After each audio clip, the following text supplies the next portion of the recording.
செல்வி மா என்ன செல்வி இவ்ளோ டென்ஷனா இருக்க? மா சந்தோஷ் என்ன கோவிலுக்கு கூட்டிட்டு போறேன்னு சொல்லியிருந்தான். அவனுக்காக தான் வெயிட் பண்ணிட்டு இருக்கேன். ஏண்டி நீ இன்னுமா சந்தோஷ் சொல்றத நம்பிட்டு இருக்க? சந்தோஷுக்கு இப்பெல்லாம் உன் மேல கவனமே இல்ல. வாய் மூடுறியா? எப்பவுமே சந்தோஷ பத்தி தப்பாவே புரிஞ்சிட்டு இருக்க. அவன் நிச்சயமா வருவான். ஏய் நான் சொல்றத கேளுடி. மாயா ஏதேதோ பண்ணி சந்தோஷ மயக்க பாக்குறா. சந்தோஷ் இப்பெல்லாம் மாயா மேல அன்பு காட்டி உங்ககிட்ட போய் சொல்ல ஆரம்பிச்சிட்டான். மா நீயும் அவங்கள மாதிரியே பேசுற. மாயாவுக்கு உடம்பு சரியில்லாததுனால சந்தோஷுக்கு அவன் மேல கொஞ்சம் இறக்கம் வந்திருக்கு, அவ்வளவுதான். சந்தோஷ் மாயா பக்கம் சாயவும் இல்ல, சந்தோஷ் அப்படிப்பட்ட ஆளும் கிடையாது. செல்வி நீ இதே மாதிரி வெளுத்ததெல்லாம் பாலுன்னு நினைச்சிட்டு இருந்தீனா எல்லாரும் சேர்ந்து உன் தலையில மிளகா அரைச்சிருவாங்கடி. மா நான் எப்பவுமே சில விஷயங்களை நம்புவேன். என் நம்பிக்கைக்கு தகுந்த மாதிரி அதுவும் நல்லபடியாவே நடக்கும். அதையும் மீறி நமக்கு ஏதாவது பிரச்சனை வந்தா அது அந்த கடவுள் கையில தாமா இருக்கு.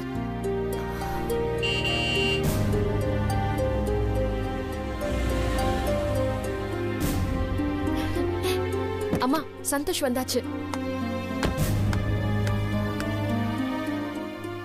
செல்வி நீ ரெடி ஆயிட்டியா? நான் ரெடியா தான் இருக்கேன் சந்தோஷ். சரி நான் ரெஃப்ரெஷ் ஆயிட்டு வந்துடுறேன். சரி.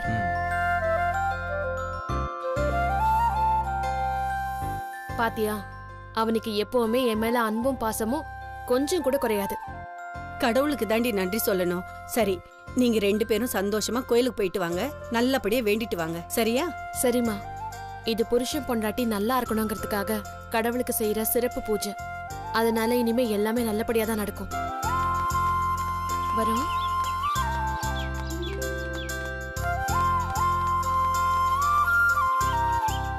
போயிட்டு வரேன். போயிட்டு வா.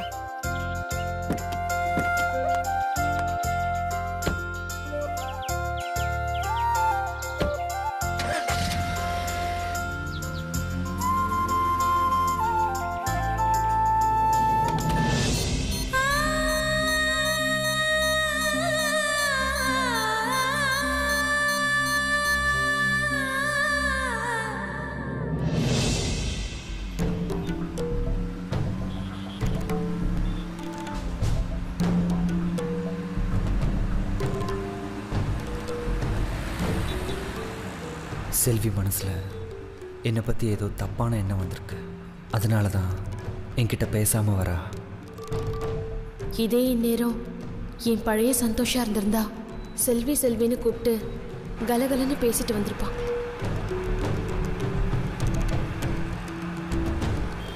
போற வழியில எல்லா ஹோட்டலையும் காட்டி இந்த ஹோட்டலுக்கு சாப்பிட போலாமா அந்த ஹோட்டலுக்கு சாப்பிட போலாமான்னு கேட்டுட்டே வருவான். ஆனா இப்ப அமைதியா வரான். செல்வி சொல்லு சந்தோஷ். ஏதோ விசேஷ பூஜைன்னு சொன்னியே, ஏதாவது வேண்டுதல் வேண்டிக்கிட்டியா? ஆமா சந்தோஷ், எனக்கு என்ன பெரிய வேண்டுதல் இருக்கு போது. எப்பவுமே நீ சந்தோஷமா இருக்கணும், அது மட்டும்தான் சந்தோஷ். ஏன் செல்வி, நீ எப்பவும் உனக்காக வேண்டிக்கவே மாட்டியா? இல்ல சந்தோஷ், எனக்காக வேண்டிக்கிட்டு நான் என்ன பண்ண போறேன்? நீ ஒருத்தன் நல்லா இருந்தா பல பேரோட குடும்பம் நல்லா இருக்கும். அதுவும் இல்லாம இன்னைக்கு நடக்க போறது புருஷன் பொண்டாட்டி ஒன்னா கலந்துக்க வேண்டிய பூஜை. அதனாலதான் நம்ம 2 பேரோட பேரையும் எழுதி கொடுத்துருக்கேன். நீ கூப்பிட்டதுனால தான் எல்லா வேலையும் விட்டுட்டு நான் கிளம்பி வந்தேன். ஏன் சந்தோஷ், நீ வேலையெல்லாம் முடிச்சுட்டு அப்புறமா வந்திருக்கலாம்ல? இல்ல செல்வி, சிறப்பு பூஜைன்னு வேற சொல்லிட்டேன். இப்போ நான் லேட்டாக வந்தா அது நல்லா இருக்காது. அதான் உடனே கிளம்பி வந்துட்டேன். ஆக்சுவலி நான் உன்கிட்ட போய் சொன்னது எனக்கு ரொம்ப குற்ற உணர்ச்சியாக இருந்துச்சு. அதனால தான் நீ கோயிலுக்கு போகணும்னு கூப்பிட்ட உடனே வரேன்னு நான் உடனே சொல்லிட்டேன். சந்தோஷ், நீ நினச்சிருந்தா வேலை இருக்குன்னு சொல்லி கோவிலுக்கு வரதா தட்டி கழிச்சிருக்கலாம். ஆனால் நீ ஒத்துக்கிட்டதுக்கு காரணம் என்கிட்ட போய் சொல்லட்டுமேங்கிற குற்ற உணர்ச்சியில் தானே? செல்வி, அன்னைக்கு நீ மாயாவை பார்க்க போனியே, அப்போ அவள் ஏதாவது உங்ககிட்ட பிரச்சனை பண்ணாவா? ஆமாம் சந்தோஷ், நீ சொன்னதுனால தான் நான் மாயாவை போய் பார்க்க போனேன். ஆனால் மாயா என்னை ரொம்ப அவமானப்படுத்திட்டா. என்ன சொல்கிற? விடு சந்தோஷ், அவளை பற்றி நினச்சாலே எனக்கு கோவமாக வருது. அவளுக்கெல்லாம் நல்ல சாவே வராது. செல்வி வாய் மூடு. நீயா இப்படி பேசுற? அதுவும் இல்லாம கோயிலுக்கு போயிட்டு இருக்கும்போது மாயாவுக்கு இப்படி சாபம் விடுற? நான் உன்கிட்ட இருந்து இப்படி ஒரு வார்த்தையை எதிர்பார்க்கல. மாயாவோட குணத்தை பத்தி தான் உனக்கு நல்லாவே தெரியுமே. அது தெரிஞ்சுக்கிட்டு இப்படி பேசுறத நினைச்சா ரொம்ப கஷ்டமா இருக்கு எனக்கு. உன் வாயிலிருந்து இப்படி ஒரு தப்பான வார்த்தை வரலாமா? மாயாவை பத்தி பேசினா சந்தோஷ்க்கு ஏன் இவ்வளவு கோவம் வருது?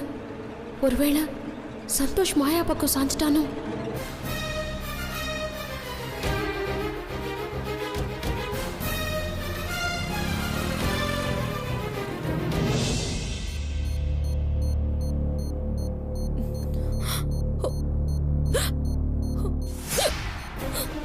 மாயா மாயா மாயா ஐயோ மாயா என்னடி ஆச்சு? மாயா மாயா ஐயோ மாயா ஐயோ ஐயோ மாயா டாக்டர் டாக்டர் ஐயோ டாக்டர் கொஞ்சம் சீக்கிரம் வாங்க. ஐயோ என்னாச்சு? திடீர்னு மாயா ஃபிக்ஸ் வந்துருச்சு டாக்டர். ஐயோ மாயா மாயா மேடம் கொஞ்சம் வெளியே இருங்க மேடம். கொஞ்சம் வெளியே இருங்க மேடம்.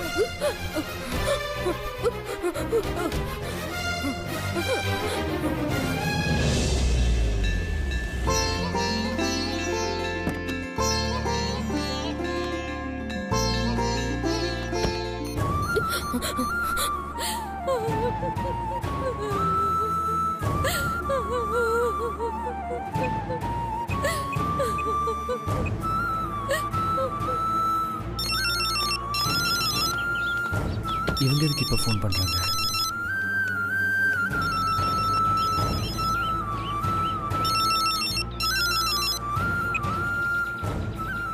சொல்லுங்க ஆண்டி. சந்தோஷ் மாயாவுக்கு ஃபிக்ஸ் வந்துடுச்சு சந்தோஷ். அப்படியா? எனக்கு ரொம்ப பயமா இருக்கு சந்தோஷ். ஆண்டி நீங்கள் பயப்படாதீங்க, நான் உடனே வரேன். சரி சந்தோஷ் சீக்கிரம் வாப்பா. சரி.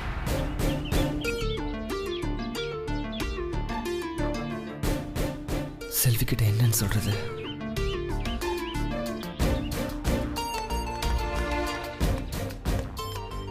செல்வி, நம்ம வேளச்சேரி பிரான்ச்சுக்கு இப்போதான் இன்ஸ்பெக்ஷன் வந்திருக்காங்களாமா. இப்போதான் கால் வந்துச்சு, நான் உடனே போகணும். நீ என்ன பண்ணுறேன்னா கோயிலுக்குள்ளே போய் பூஜையில் கலந்துக்கோ. நான் அப்புறமா வந்துடுறேன். சரி சந்தோஷ், சீக்கிரம் வந்துரு. உனக்காக தான் வெயிட் பண்ணிட்டு இருப்பேன். நீ கிளம்பும் போது எனக்கு ஒரு ஃபோன் பண்ணிட்டு வா. கண்டிப்பாக கால் பண்ணுறேன். பாய். சரி.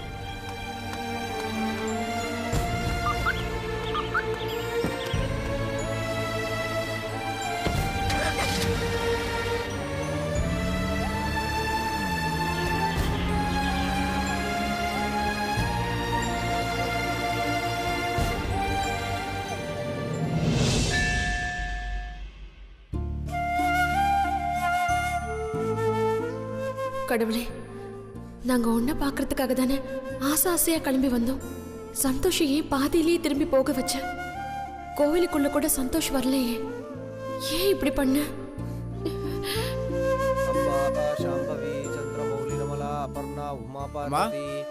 சொல்லுங்க சாமி. பூஜைக்கு எல்லாம் ரெடியா இருக்கு, பூஜை ஆரம்பிச்சிடலாமா? என் ஹஸ்பண்ட் கொஞ்சம் வெளியே போயிருக்காரு, அவர் இன்னும் கொஞ்ச நேரத்துல வந்துருவாரு. அவர் வந்த உடனே ஆரம்பிச்சிடலாம். சரிங்கம்மா. காளி ஹைமவதி சிவா திரணயனி காத்யாயனி பைரவி. சந்தோஷ் சீக்கிரமா வந்துரு சந்தோஷ்.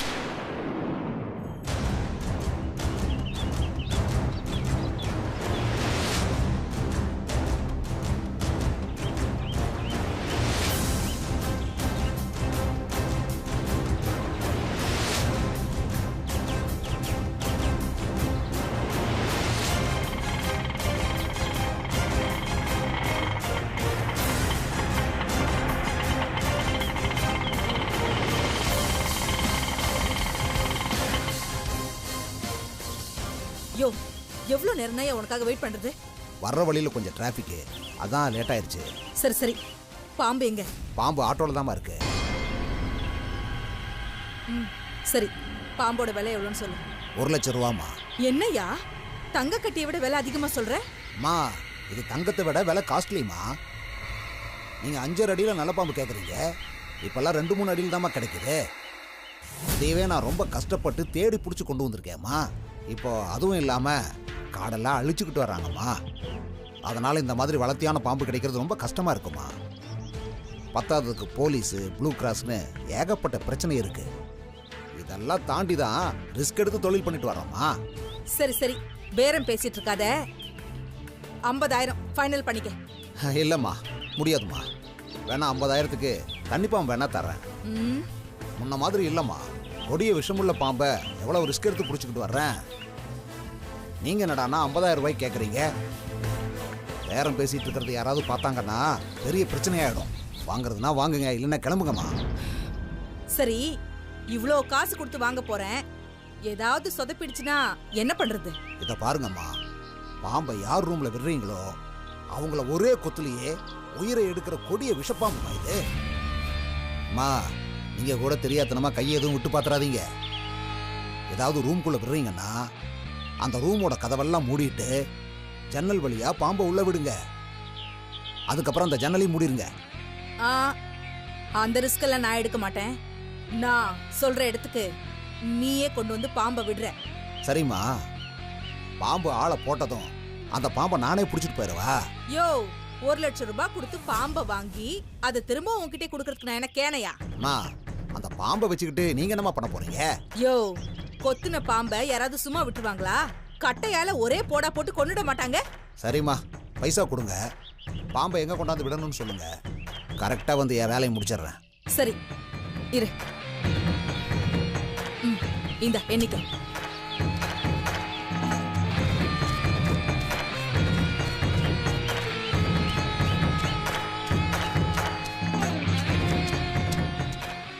என்னம்மா 50,000 ரூபாய் தான் இருக்கு? இதை இப்போதைக்கு அட்வான்ஸா வச்சுக்க. வேலை முடிஞ்சதுக்கு அப்புறம் மிச்ச பணத்தை நான் செட்டில் பண்றேன். சரிம்மா. சரி, நாளைக்கு காலையில கரெக்டா 7 மணிக்கு நான் சொல்ற அட்ரஸ்க்கு நீ வந்துரு. சரிம்மா, கரெக்ட் டைமுக்கு வந்துடுறேன். சரி, பொருளை காட்டு. இருமா.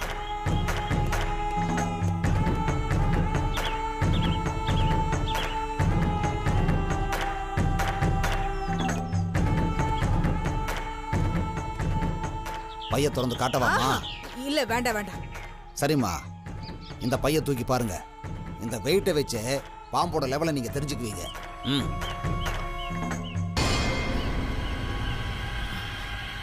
கொடிய விஷமுள்ள பாம்பு இது. கொத்துச்சுன்னா 10 செகண்ட்ல ஆள் காலி.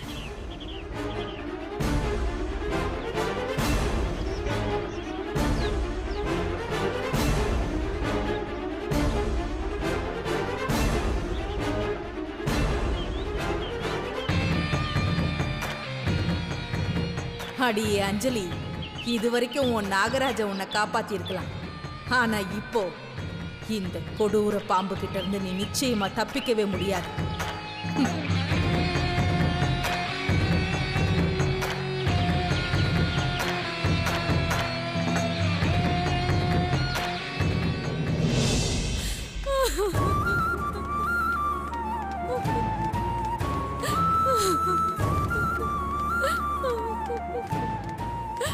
ஆண்டி, என்னாச்சு ஆண்டி?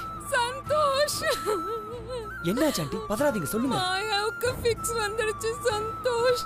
டாக்டர்ஸ்லாம் பார்த்துட்டு இருக்காங்க.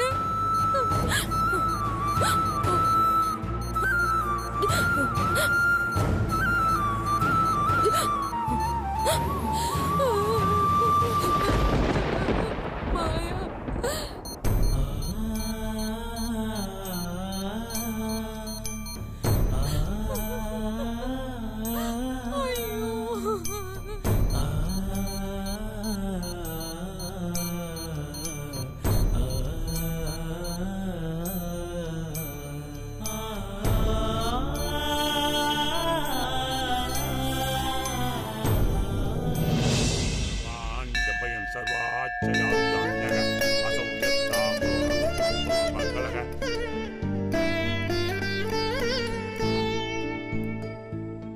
ஐயா இன்னும் வரலீங்களாம்மா?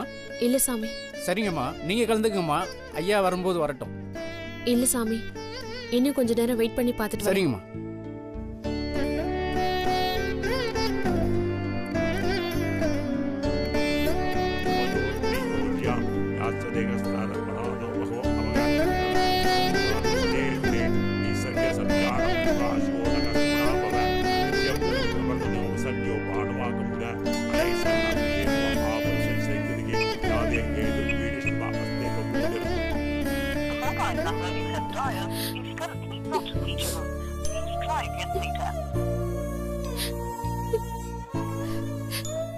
சந்தோஷ், இது ரொம்ப சக்தி வாய்ந்த பூஜை.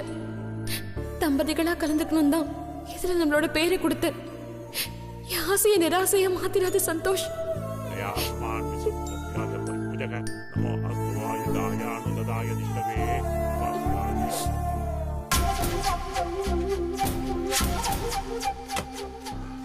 டாக்டர், மாயாக்கு இப்ப எப்படி இருக்கு? நீங்க பதட்டப்படாதீங்க, பயப்படுற மாதிரி ஒன்றும் இல்லம்மா. நீங்க அங்க பக்கத்துல இருங்க. Okay doctor.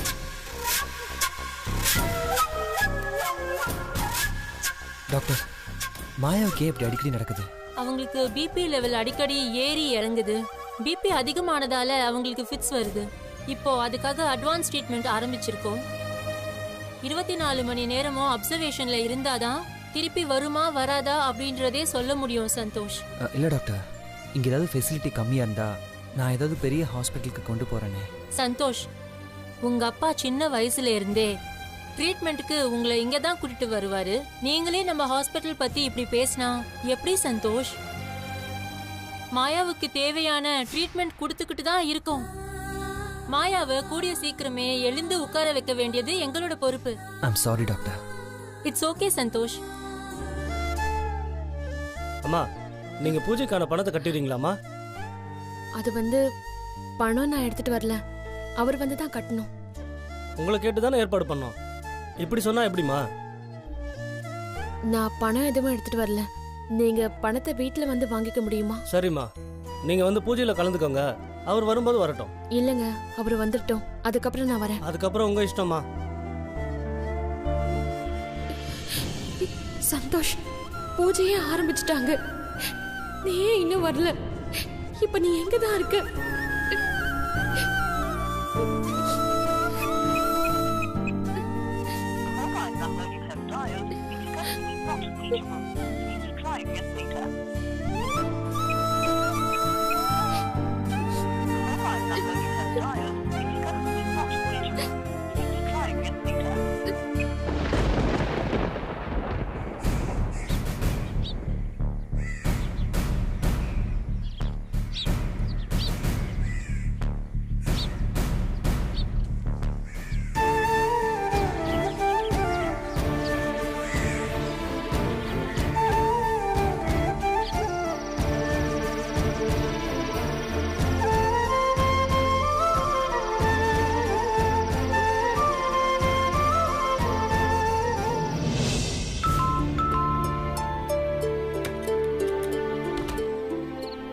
வாங்க மாப்பிள்ள. செல்வி எங்க?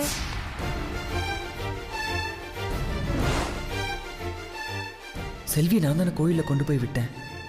அவ இன்னும் வீட்டுக்கு வரலையா? என்னாச்சு மாப்பிள்ள? செல்வி எங்க?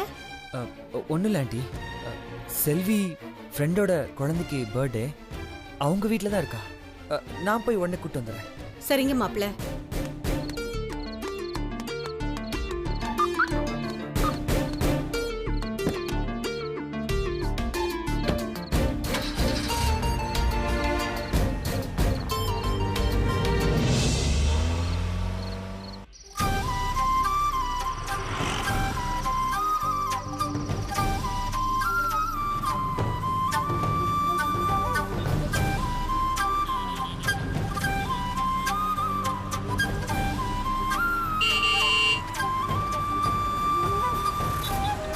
Yo, idiot!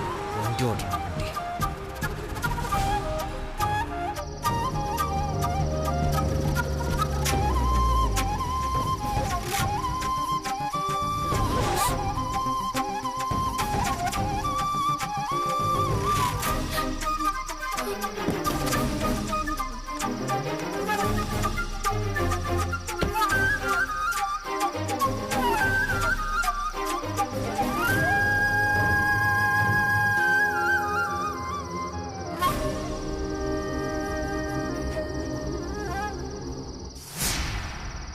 I'm sorry Selvi. ஆஃபீஸோட இன்ஸ்பெக்ஷன் டென்ஷனில் உன்னை நான் இங்கே விட்டுட்டு போனதையே மறந்துட்டேன். நான் வீட்டுக்கு போனதுக்கப்புறம் தான் நீ வீட்டுக்கு வரலங்கிறது எனக்கு தெரிஞ்சது. டைம் ஆச்சு இல்லை, நேராக நீ வீட்டுக்கு வந்துருக்கலாம்ல. ஏன் இங்கே வெயிட் பண்ணிகிட்ருக்க? கடைசி நிமிஷம் வரைக்கும் நீ வருவேன்னு காத்துட்டு இருந்த. எனக்கு அந்த நம்பிக்கை இருந்துச்சு. ஆனால் இப்போதான் கோவில் நடைய சாத்திட்டு எல்லாரும் கிளம்புனாங்க. எனக்கு ஆஃபீஸில் முக்கியமான வேலை இருக்குன்னு சொல்லிட்டு தானே போனேன். அந்த வேலை முடிய முன்ன பின்ன ஆக தானே செய்யும். அதுக்காக இந்த பூஜையை நான் செஞ்சு தான் ஆகணும்னு அடம் பிடிச்சா எப்படி? இன்னைக்கு இல்லைன்னா இன்னொரு நாள் இந்த பூஜையை செஞ்சுருக்கலாம்ல. சந்தோஷ், இது வருஷத்துக்கு ஒரு முறை நடக்கிற விசேஷ பூஜை. நீ இதுல கண்டிப்பா கலந்துப்பேன் தான் நான் உன்கிட்ட முன்கூட்டியே சொன்னேன். நீ சரின்னு சொன்னதுனால தான் நான் இந்த பூஜைக்கே பேர் கொடுத்தேன். ஆனா இப்ப நீ இப்படி சொன்னா எப்படி? சில விஷயங்களை நம்ம என்னதான் பிளான் பண்ணாலும் அது நடக்காம போகும். அதுக்காக நீ இப்படி வீம்பா காத்துட்டு இருக்கிறது ரொம்ப தப்பு. இவ்வளோ நேரம் நீ இங்கே வெயிட் பண்ணது உனக்கு மன உளைச்சலாக தானே இருக்கும். உன்னை இங்கே வெயிட் பண்ண வச்சது எனக்கு ரொம்ப கஷ்டமா இருக்கு. நான் காத்துட்டு இருந்தது கூட எனக்கு கஷ்டமா இல்லை. நீ வராம இருந்தது எனக்கு ரொம்ப கஷ்டமா இருக்கு சந்தோஷ். உன் கூட தானே நான் கோயிலுக்கு வந்தேன். ஏதோ எதிர்பாராம நான் போக வேண்டியதாயிடுச்சு. அதுக்கு நான் என்ன பண்றது? இப்ப எதுக்கு அழுகிற? ஒன்னும் இல்ல சந்தோஷ். ஒரு சாதாரண பூஜைக்கு இவ்வளோ அழுகிற? இது ஒன்னும் சாதாரண பூஜை கிடையாது சந்தோஷ். இதுல நாம கலந்துக்காதது எனக்கு ரொம்ப கஷ்டமா இருக்கு. கடைசி நிமிஷம் வரைக்கும் நீ வந்துருவன் தான் நான் காத்துட்டு இருந்தேன். அந்த நம்பிக்கை வீணா போயிடுச்சு. அதை நினைக்கும் போது ரொம்ப வேதனையா இருக்கு. உன் மனசை தொட்டு சொல்லு, நிஜமாவே உன் வேலையை விட்டு உன்னால வர முடியாதுன்னு.